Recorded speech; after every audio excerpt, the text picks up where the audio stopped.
वालेकुम रहमतुल्लाहि व बरकातुहू। नाज़रीन, हकीम सफदर अर्ज कर रहा हूँ। आप देख रहे हैं हमारा Facebook page Safdar herbal clinic के नाम से है और हमारा YouTube channel Safdar herbal tube के नाम से है। आज का मौजू है high blood pressure. High blood pressure से फीस माना बहुत ज़्यादा लोग परेशान हैं।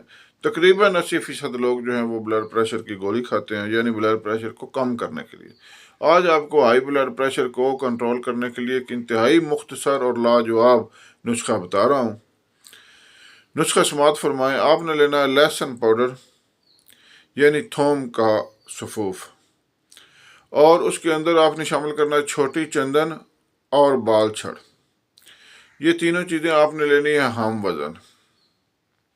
इनका बारीक सफूफ करके सुबह शाम आधी आधी चम्मच खाने के बाद पानी के साथ इस्तेमाल करें। इंशाअल्लाह चंद ही दिनों में हाई ब्लड प्रेशर इस तरह कंट्रोल होगा कि बिल्कुल आपका ये मसला मुकम्मल तौर पर हल हो जाएगा। हाई ब्लड प्रेशर से लोग इतने परेशान हैं कि ये अक्सर औकात मौत का सबब भी हाई ब्लड प्रेशर ही बनता है। उम्मीद है आप इस नुस्खे से फ़ायदा उठाएंगे। अल्लाह हाफिज़।